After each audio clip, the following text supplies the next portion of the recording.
Student, welcome to NG academy. तो इस video में हम लोग आज देखने वाले हैं voice change, present indefinite tense का वॉइस चेंज रूल देखेंगे कि उसको एक्टिव से पैसिव वॉइस में कैसे बदले, पैसिव से एक्टिव वॉइस में कैसे बदले। आओ देखते हैं। तो सबसे पहले प्रेजेंट इंडेफिनिट टेंस का एक्टिव वॉइस का क्या रूल होता है उसको देख लेते हैं। एक्टिव वॉइस का रूल क्या होता है, पहले समझो कि एक्टिव वॉइस किसको बोलते हैं। एक्टिव वॉइस का मतलब होता है जिसमें क्या होता है, सब्जेक्ट क्या होता है, इंपॉर्टेंट होता है। मतलब सब्जेक्ट का जो प्रायोरिटी वैल्यू होता है वो ज्यादातर क्या होता है, इंपॉर्टेंट होता है।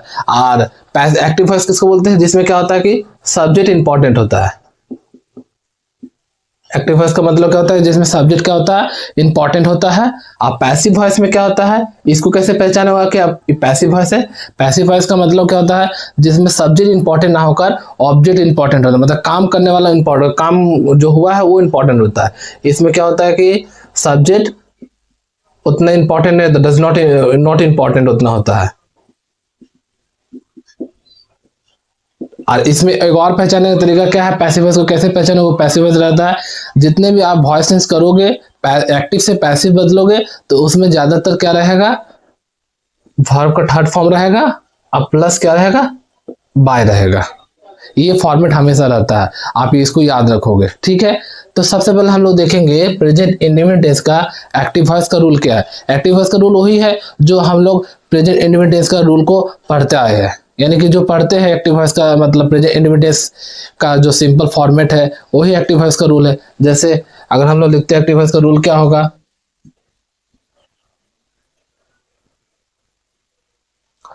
तो एक्टिव वॉइस का रूल क्या होगा, एक्टिव का रूल क्या होगा, सब्जेक्ट प्लस वर्ब का फर्स्ट फॉर्म। अब वर्ब में अगर एस या ईएस लगाएंगे जब क्या रहेगा, सब्जेक्ट क्या रहेगा, सिंगुलर रहेगा, तब ऐसे नहीं लगाएंगे, ठीक है। Plus O, subject plus verb plus subject में एस या ईएस जब लगाओगे, जब सब्जेक्ट क्या होगा आपका सिंगुलर रहेगा तब वो जगह एस यस लगाओगे। ऐसे अगर सब्जेक्ट प्लूरल रहेगा वो जगह एस यस नहीं लगाओगे। या उसके बाद ऑब्जेक्ट, जैसे एग्जांपल एक्टिव वॉइस का एग्जांपल लेके देखता हूं। एक्टिव वॉइस का एग्जांपल क्या होगा, जैसे राम रीड्स बुक, फिर उसी तरह एक और होगा, दे रीड बुक। दोनों सेंटेंस में अंतर क्या है, यहाँ पर देखो, राम रीड्स बुक, यहाँ पर राम क्या हुआ, सब्जेक्ट हुआ, राम सब्जेक्ट हुआ, फिर रीड क्या हुआ, वर्ब का फर्स्ट फॉर्म हुआ। और हम क्या बोले, जब सब्जेक्ट क्या होगा सिंगुलर होता है तब क्या लगाओगे, एस या ईएस लगाते हैं। रीड के साथ क्या लगता है, एस लगता है, एस लगाए। फिर उसके बाद बुक, ये बुक क्या हुआ, ऑब्जेक्ट हुआ, ठीक है। अब उसी तरीके से यहाँ पर दे रीड बुक, दे का मतलब होता है वे लोग, यहाँ पर प्लूरल है, सब्जेक्ट क्या है, वो प्लूरल है, तो यहाँ पर क्या किए, रीड में ऐसे नहीं लगाए, बुक। दोनों ही प्रेजेंट इंडेफिनिट टेंस में ही है, दोनों ही प्रेजेंट इंडेफिनिट टेंस का एक्टिव फॉर्म में है। क्योंकि यहाँ पर देखो वर्ब का थर्ड फॉर्म भी नहीं है, प्लस यहाँ पर एक बाय रहता है, वो बाय भी नहीं, तो हम समझ गए कि यहाँ पर क्या है, ये एक्टिव वॉइस में है। क्या है, एक्टिव वॉइस में। इतना समझ में आया। अब उसके बाद इसको आप पैसिव में बदलेंगे तो कैसे बदलेंगे, पैसिव में बदलना पड़ेगा, तो कैसे बदलेंगे, तो पैसिव बदलने के लिए हम लोग अब देखते हैं इसको कैसे बनाएंगे। तो पैसिव में बदलने के लिए क्या होगा, पैसिव का सूत्र फॉर्मूला देखो क्या होगा। पैसिव का बहुत ही आसान है, क्या करना पड़ेगा, सब्जेक्ट लिखना पड़ेगा, ठीक है। उसके बाद इज, एम या आर, हेल्पिंग वर्ब के तौर पर क्या लेना है आपको, इज, एम, आर। उसके बाद प्लस वर्ब का थर्ड फॉर्म। पैसिव वॉइस में हमेशा याद रखना पड़ेगा आपको कि वर्ब का ऑलवेज थर्ड फॉर्म ही यूज होता है, चाहे वर्ब एक्टिव में फर्स्ट सेकंड फॉर्म यूज हो या आईएनजी लगाकर यूज हो, लेकिन आपको याद रखना पड़ेगा कि थर्ड फॉर्म यूज। उसके बाद क्या लगाना पड़ेगा, बाय प्लस ऑब्जेक्ट, वो मतलब ऑब्जेक्ट। तो अब बना के देखते हैं एग्जाम्पल लेके कैसे होगा। तो एग्जाम्पल लेते हैं, एग्जाम्पल जैसे इसी का बनाता हूं, राम रीड्स न्यूज़पेपर। न्यूज़पेपर नहीं, वो पिछला वाला एग्जांपल ले लेता हूँ भाई, आसान होगा। राम रीड्स बुक, ठीक है। अब इसको बनाएंगे, ये क्या है, हम समझ गए कि यहाँ पर सब्जेक्ट है, सब्जेक्ट है, वर्ब का फर्स्ट फॉर्म है, फिर उसके बाद क्या है, ऑब्जेक्ट है। अब वो जगह इसको आप बनाएंगे तो सबसे पहले ये समझो कि सब्जेक्ट है, ये वर्ब का फर्स्ट फॉर्म है, ये क्या है, ऑब्जेक्ट है। अब इसको बनाते हैं तो सबसे पहले यहाँ पे जो सब्जेक्ट दिए हैं, ये सब्जेक्ट बैठाना। आप सोच रहे हो कि राम को बैठा देना है, नहीं, ये जगह ये सीखना है कि जब भी आप एक्टिव से पैसिव में बदलते हो या पैसिव से एक्टिव में बदलते हो तो सब्जेक्ट ऑब्जेक्ट में क्या होता है, ट्रांसफर होता है। यानी कि जो ये ऑब्जेक्ट है ये बन जाएगा अब सब्जेक्ट, और जो ये सब्जेक्ट है ये बन जाएगा अब ऑब्जेक्ट। तो इसको जो बुक है, इस बुक को आगे लिख देंगे। पहले हम इसको बदल रहे हैं पैसिव में, समझ रहे हो क्या करना है जरा, मतलब जो सब्जेक्ट है उसको बना देना है ऑब्जेक्ट, जो ऑब्जेक्ट है उसको क्या बना देना है, सब्जेक्ट में। अब जैसे बुक, तब बुक को क्या क्या पहले मैं लिख दिया, ये अभी मेरा सब्जेक्ट का है अकॉर्डिंग। अब उसके बाद बुक के साथ क्या बैठेगा, इज बैठेगा कि एम बैठेगा कि आर बैठेगा, ये कंफ्यूजन है कहाँ पर क्या बैठेगा। तो यहाँ पर आप नोट डाउन कर लो कि जब भी इज कहाँ बैठाओगे, इज बैठाना है ही के साथ, सी के साथ, इट के साथ। किसके साथ बैठाना है, ही के साथ, सी के साथ, इट के साथ, और किसी का एक जन का नाम रहा जैसे राम, श्याम, गीता, ऐसे नाम रहा, तब इस जगह क्या लगाओगे, इज लगाओगे। यानी कि सिंगुलर नाउन के साथ क्या लगाना है, इज लगाना है, सिंगुलर प्रोनाउन के साथ क्या लगाना है, इज लगाना है। अब उसके बाद आर, आर कहां लगाना है, आई के साथ, सॉरी गलती हो गया, यू के साथ, वी के साथ, दे के साथ, यू वी दे के साथ, और जितना भी प्लूरल नाउन है, प्लूरल नाउन का मतलब जैसे राम एंड श्याम, ऐसे करके। अब जैसे यहाँ पर एक ये रहा कैट, तो कैट के साथ क्या लगाओ, इज लगाओ, क्योंकि यहाँ पे सिंगुलर है। अब ये जगह क्या हो गया, कैट्स, एस लग गया, तो ये जगह क्या लगाओगे, आर लगाओगे। आर एम का तो मालूम है, सिर्फ आई के साथ क्या लगेगा, एम लगेगा, बस यही समझाना था। आई के साथ क्या लगेगा, एम लगेगा। एम तो याद रखना, तुम लोग सभी जानते होगा कि आई के साथ क्या लगाना है, एम लगाना। अब बनाते हैं, तो यहाँ पर क्या होगा, बुक, बुक के साथ हम लोग समझ गया कि बुक एक बुक है यहाँ पर, क्योंकि सिंगुलर है, क्योंकि एस नहीं दिया हुआ, तो हम समझ गए यहाँ पर क्या लगाना है, इज लगाना है। The book is, the book is. अब उसके बाद वर्ब का यहाँ फर्स्ट फॉर्म रीड है, तो रीड का थर्ड फॉर्म क्या होता है, रीड का थर्ड फॉर्म क्या होता है, अगर रीड का थर्ड फॉर्म आप देखोगे तो फर्स्ट फॉर्म, सेकेंड फॉर्म क्या होता है, रेड होता है, स्पेलिंग सेम होता है, सिर्फ प्रोनाउंसिएशन क्या होता है, अलग होता है। हो गया, तो सेम है तो मैं लिख दिया the book is red, but pronunciation से अलग है, रेड। अब उसके बाद क्या करना है, वर्ब का थर्ड फॉर्म भी लगा दिया।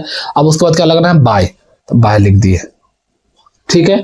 अब ऑब्जेक्ट लिखना, अब ऑब्जेक्ट क्या है, जब ऑब्जेक्ट को तो आप सब्जेक्ट बनाए तो राम अब क्या बन जाएगा, यहाँ पर सब्जेक्ट की जगह पर क्या हो जाएगा, यहाँ पर ऑब्जेक्ट का काम करेगा, तो राम। बस पैसिव वॉइस बन गया। कितना आसान था, कुछ था, सिर्फ क्या किए, सब्जेक्ट लिखे, जो पहले ऑब्जेक्ट था उसको सब्जेक्ट बना लिए। आप सब्जेक्ट के अनुसार उसको चुने, क्या इज, एम, आर क्या बैठेगा, एम तो भूल ही जाओ क्योंकि आई रहेगा, तीसरी एम बैठेगा। अब उसके बाद क्या बैठाना है, इज के बाद सब्जेक्ट सिंगुलर तो इसलिए इज बैठाया, फिर क्या करना, वर्ब का थर्ड फॉर्म बैठाना, तो वर्ब का थर्ड फॉर्म क्या होगा, रीड का क्या हो गया, रेड हो गया थर्ड फॉर्म। अब उसके बाद क्या लगाना, बाय लगाना, फिर नाम लगाना। एग्जाम्पल क्लियर हुआ।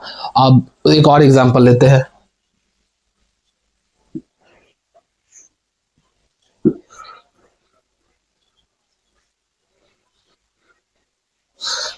ये सब नोट डाउन कर लेना, मैं मिटा दे रहा हूँ, कॉपी में लिख लोगे और अच्छी तरीके से याद कर लोगे तो बनाने में बहुत ही आसानी होगी।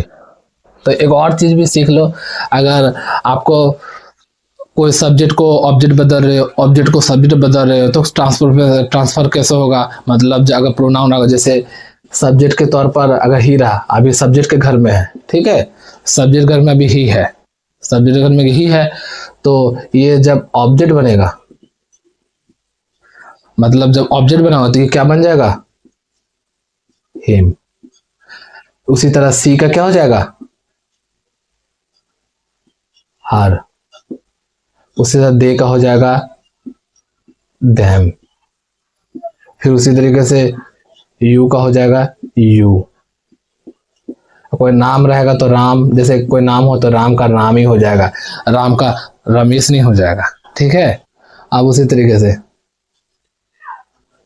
ईट, ईट का ईट हो जाएगा। अब उसके बाद और क्या बच गया, वी का हो जाएगा अस, आई का हो जाएगा मी। इतना याद कर लेना, कॉपी में उतार लेना, इसको आपको वॉइस बनाने में हर समय मदद मिलेगा। ठीक है, इसको मिटा लेते हैं।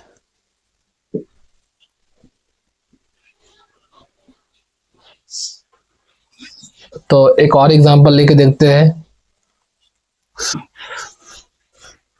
रूल तो ऊपर में लिख लेते हैं, ज्यादा आसान होगा कि याद रहेगा। क्या है एक्टिव का रूल, क्या है, सब्जेक्ट प्लस वर्ब का फर्स्ट फॉर्म एस या ईएस, जब क्या होगा, सब्जेक्ट सिंगुलर होगा। अब उसके बाद सब्जेक्ट क्या होगा, सिंगुलर होगा, प्लस ऑब्जेक्ट। ये एक्टिव का रूल है। पैसिव का क्या रूल है, subject plus is, am, are plus V3 plus by plus O. अब शायद आप लोगों को फॉर्मूला पूरी तरीके से याद हो ही गया होगा।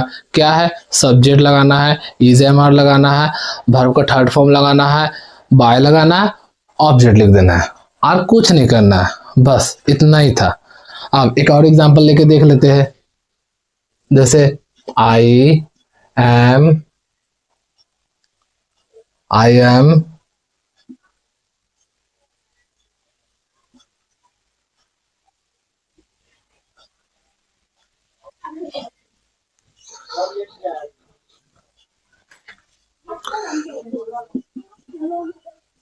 I write a letter। इस जगह इसको कैसे बनाएंगे, आप लोग खुद बोलो कैसे बनाएंगे। पहले हम लोग पहचान लेते हैं कि एक्टिव में है कि पैसिव में है। देखे, सब्जेक्ट है, वर्ब का फर्स्ट फॉर्म है और ऑब्जेक्ट है, तो हम समझ गए कि ये एक्टिव में, क्योंकि इसे बाय नहीं है, वर्ब का थर्ड फॉर्म भी नहीं है, तो हम समझ गए कि ये एक्टिव है। आप कौन सा टेंस में, प्रेजेंट इंडेफिनिट टेंस में। अब इसको इस फॉर्मूला से बना देंगे तो क्या करेंगे, ये सब्जेक्ट है भाई, हम लोग समझ गए। इसके बाद ये क्या है, वर्ब है, ये क्या है, ऑब्जेक्ट है, यही ना। अब इसको करते हैं। सबसे पहले क्या करना है, सब्जेक्ट बैठाना है। तो सब्जेक्ट बैठाने का मतलब ये है कि यही नहीं बैठा देना है, सब्जेक्ट बैठाने का मतलब यही नहीं बैठा देना है, जो ऑब्जेक्ट है इसको बैठाना, ए लेटर, ए लेटर हो गया, ए लेटर। अब इसके बाद आप बताओ, इज बैठेगा, एम बैठेगा, आर बैठेगा, क्या बैठेगा, इज बैठेगा, क्योंकि यहां पर क्या है, सिंगुलर है। तो a letter is, a letter is. अब उसके बाद वर्ब का थर्ड फॉर्म लिखना। राइट का थर्ड फॉर्म क्या होता है, राइट का थर्ड फॉर्म क्या होता है, रिटन। तो लिख देते हैं letter is written, letter is written. अब उसके बाद क्या लगाना है, बाय लगाना है, तो बाय लगा दिए, बाय।